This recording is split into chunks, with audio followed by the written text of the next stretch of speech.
So, welcome guys sa ating panibagong vlog, no? So, today ang agenda natin is magpapa-charge tayo ng baterya ng BIOS, ayun.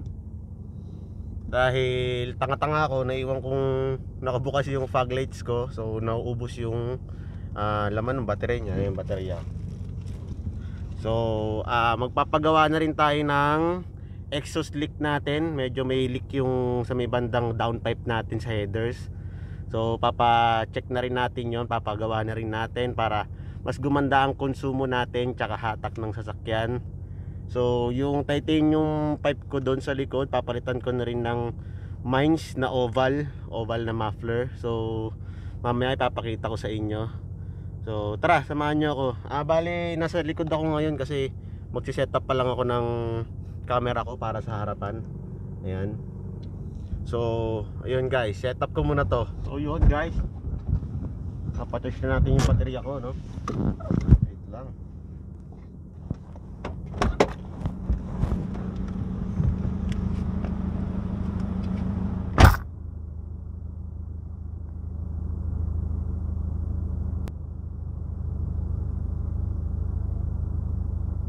So, yun guys, nakapagpa-charge siya tayo, no? Babalikan na lang natin mamaya yan.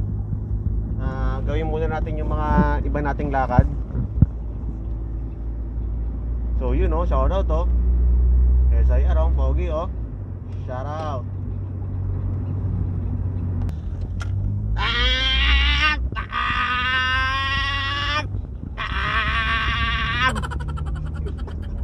So guys, wala muna nga taon na magaganap, no?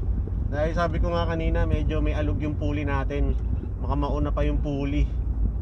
Saka may exhaust leak tayo. So masama sa makina yun. Mamaya na tayo umataw kung may mahahatawan. Pakabit muna natin yung tambucho, tsaka pagawa muna natin yung butas. In-overtaken yung tricycle. Iwan! Hinahabol yung nakabike. Hinahabol yung nakabike. Iwan!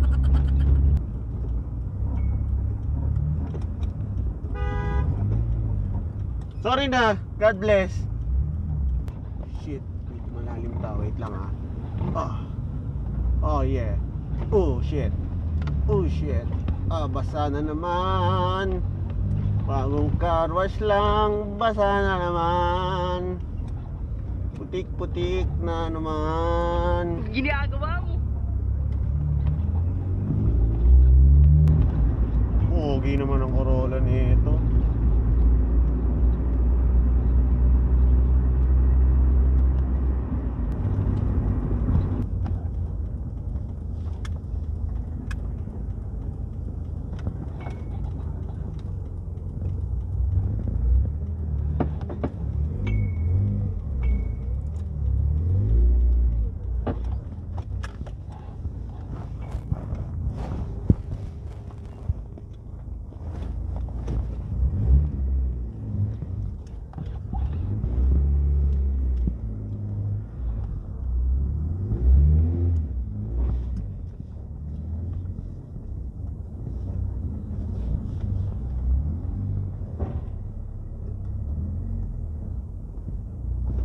So yun guys, nandito na tayo, no? Paalam tayo kung pwede mag-vlog dito. So yun guys, papatanggal na natin yung titanium muffler na yan. Ipapalit natin tong Mines na oval. Yan, kung friend nyo ako sa Facebook, pinost ko yan na mayroong caption. Ang Mines po is tuner ng GTR at kung ano-ano pa, Evo. Nagtutune din sila ng mga Supra, pero basically sumikat sila sa GTR. So ayan, papakabit natin yan. So pag-iisipan ko pa kung papatanggal natin yung resonator o okay lang bang meron siyang resonator. So mamaya ituturo ko rin sa inyo kung ano ba yung resonator tsaka yung mga papagawa natin. So yun guys, meron tayong isang puppy dito na gusto rin ng tahimik na buhay. Yan, naka-chambered siya na naka-left tip.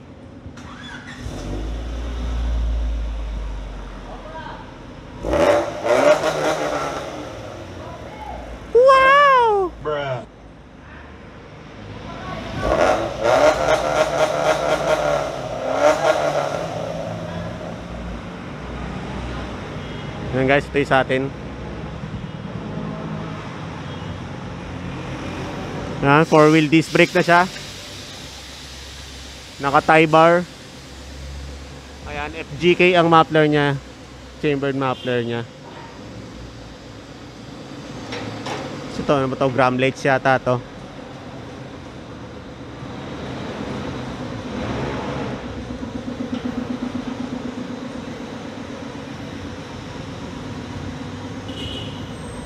So yan si Papi Daniel.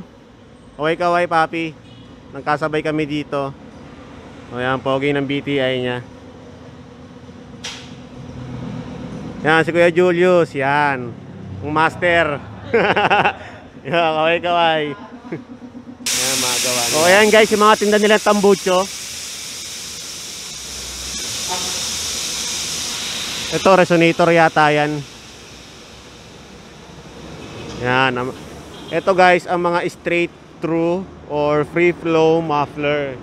Yan, diretso lang siya. From the word itself na chambered. Tama, chambered to, di ba? Tapos chambered siya no, sa loob. So, tama di ba pagka chambered, dalawa yung tubo sa loob. May parang dalawa. Oo. Yung sa akin kasi, yung ano yun, straight through lang yun. Kasi diretso lang siya no? Pero may kasasong pa din parang pa yun. Meron pa ba doon? Sa loob niya, yung magkabilang gilid, no? Pero basically, parang free flow din siya, oval lang. No? Parang free flow lang din. So, yon guys. Dito tayo sa loob. Mainam pag magpapapipings kayo, gumamit kayo ng ganyan, elbow. Kesa baliin. So, dyan mamamaximize nyo yung flow ng exhaust. So, yan, meron din silang mga excuse me. Meron din silang mga flexi pipe. So, yan. Resonator. Yan, parang Jace to. Yan, mga tip nila. Dual tip. So, ayan guys, ang free flow. Ito ang tinatawag na resonator. Panggitna siya. So, ito, free flow. Kasi diretso lang siya. So, yung papakabit natin is basically, parang free flow din siya kasi diretso lang siya.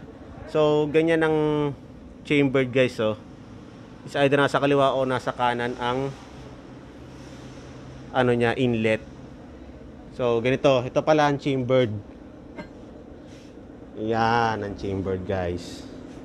So, shoutout sa may-ari, pinakailaman ko. So, dito papasok yung inlet ng tubo nyo. Dito lalabas. Yan guys. Ang chambered is dalawa tubo sa loob. So, papasok siya dito. Dinidemo pa no? So, papasok siya dito. Parang may exit lang dyan. Basta, tas iikot siya dito. Tas lalabas na doon. So, nasa YouTube din yan guys. So, ayun ang pinakaiba ng chambered sa straight through. Yan, straight through lang yan guys.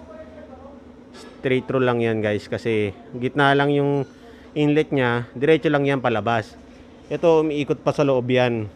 Umiikot pa sa loob yan para bago lumabas. So, yun guys.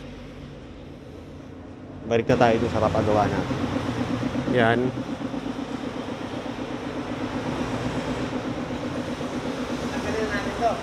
Oo, tapos pahanap ko yung Kuya Julius, yung singaw sa downpipe. So yan guys. Yan lang setup ng tambucho natin ngayon. So ito na guys yung tinanggal natin.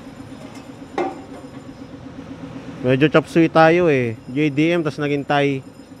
So yan, tatanggal na natin yan. Palitan natin ng matinong muffler na pang Nissan. So shoutout kay Manong. Nong, pabili ako Nong. Pre, ice cream pre. Ito lang. Sa ganitong apa lang. Magkano dyan? 10. Sige, 10 tayo. Shoutout kay Manong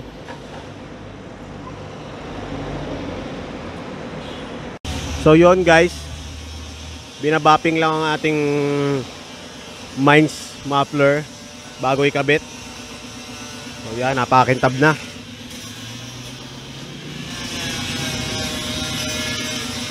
Yan, shoutout kay kuya.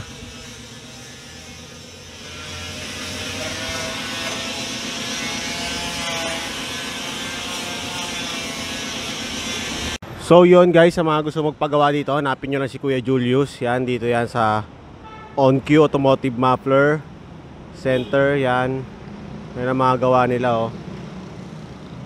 So pwede rin kayo magpakabit dito lang. Dala kayo yung muffler nyo, dala kayo yung sarili nyong tubo, magpalibor lang kayo sa kanila. Yun, pwede naman kayo lang, may dala na kayong muffler, pwede naman yun, labor lang sa kanila. So yan, maganda trabaho dito. Hingi lang kayong discount guys, sabihin nyo subscriber kayo kay Nakadilaw na Kotse. Yan, suki kasi ako dito. Yan, kinakabit na, sinesentro ng ating tip. So kanina kasi medyo luwa, gumawa pa kami minor modification para pumasok siya.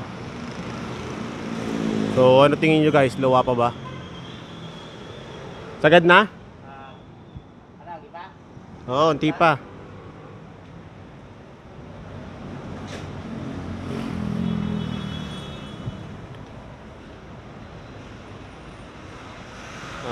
Kaya pa? Oo, unti kaya. Tingin ko guys, sakto na yan.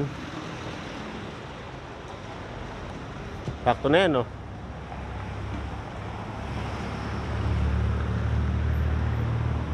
Baka kasi makapaso eh. Yan, pwede na, maganda na tignan. Mahirap na ba magkabit ng tubo? Pwede pa? Kaya pa? Onting-onting na lang. Kulit eh, no? Okay. Yan, solve na yan. Basta ganyan naman ang tip, di nakakasunog eh, no? Ng bumper. Pag medyo pa slant, no? So yan guys. Pwede na yan. Sakto lang yan. Sakto lang boss, no? Sakto lang yan. Yun, ganda. Ayun na kasi guys, medyo nakaluwa siya eh. So yun guys, magpuputol lang. Bali yan guys, ginagamit lang nila yan ng pamputol. So ang panghinang nila ito. Ayan ang pinaka pang welding nila guys. Saan yun? Ito guys. Yan, debaril guys. Yan. Pindot-pindot na lang yan guys. So yung acetylene nila guys, pamputol lang yan. Yan guys oh.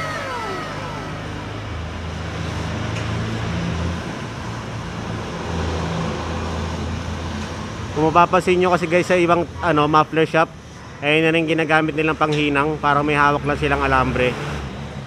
So dito guys ayun gamit. Yan. Master Julius.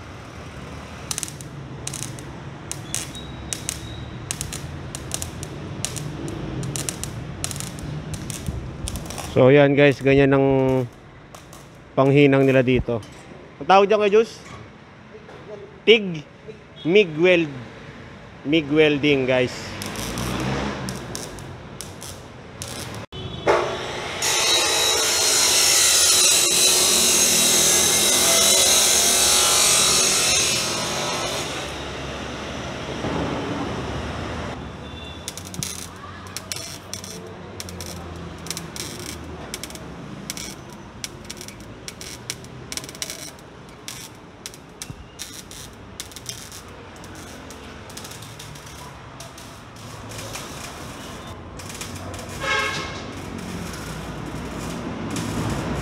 So yun guys, dito muna tayo, tambay muna tayo dito. Antay tayo ng mga hahataw-hataw. Kanina pa may umahataw dito, yung mga big bikes, mga nakaturbo. So yan, abang-abang lang tayo dito. Hindi ko na kasi kailangan bantayan kasi kabisado ko naman nagawa nila Kuya Julius. Malinis trumabaho yan. Sawa na rin ako manood, kakapagawa ko nyan. So alam na nila yan, alam na nila gagawin nila dyan. Kaya dito na lang tayo, sightseeing na lang tayo ng mga kotse dito. So sa mga may ispatan kong auto dito, no, sensya na kayo, gamitin ko kayong content. De joke lang, yaram lang ako ng mga video ng auto nyo, videoan lang natin. Kung ayaw nyo, pwede ko naman i-delete guys. So may paparating guys, wait.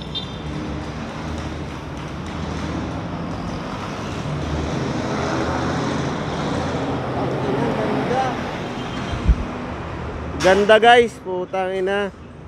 Pogi.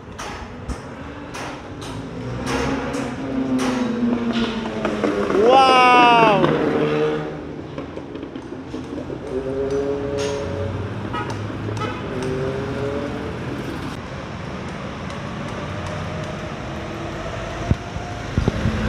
Ito pa guys, Love Life AE111. So yun guys, ito na ang ating finished product. Yan. Quality, di ba? Quality. Yan ang quality works guys. Ito ang kanilang mga bracket, stainless din. Quality guys, quality. Yan guys, so singit ko lang. Buwan ko na siyang ginagamit, mga 2 months na. Parang bago pa rin siya, oh. Parang bago pa rin siya. Meron pa siyang hibla. Hindi pa nawawala yung mark niya. Bagong bago pa rin. So yan guys, nakabit na siya. Ayan ang itsura niya pag nakababa. Nice, nice, nice. Very nice.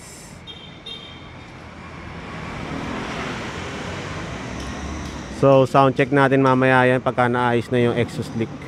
After 1 year na ubot namin. Yun, kaya pala sungaw na sungaw yung takbo ko. Ayan guys, oh. Sabi na eh, rinig yan sa labas eh. So yan, magkakaroon tayo ng extra power dyan pagka nahinang na ni Master Julius yan. Panoorin nyo guys kung paano operahan ni Master Julius yan.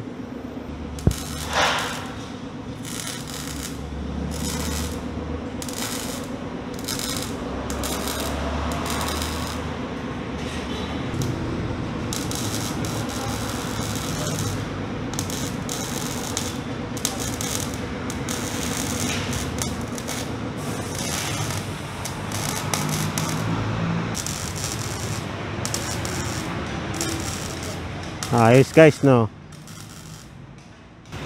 Tang. Oh, para tinatahi lang, oh. So, pakita ko na lang sa inyo yung finished product, guys. So, yan guys, ang finished product iniihian ni Kuya Julius.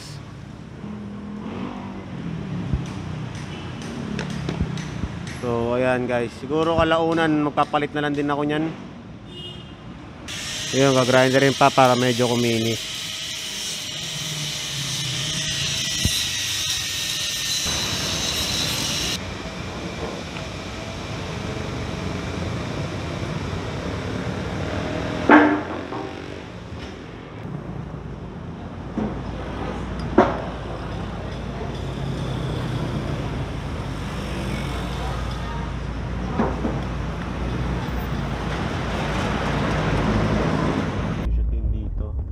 Kilala ko to.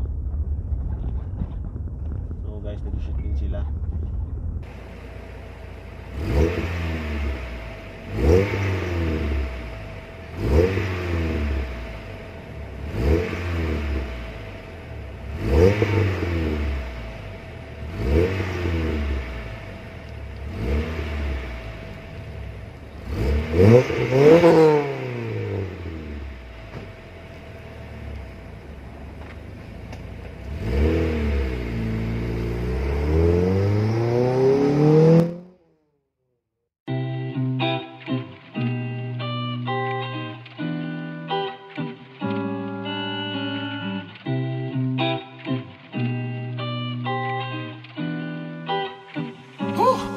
Yeah.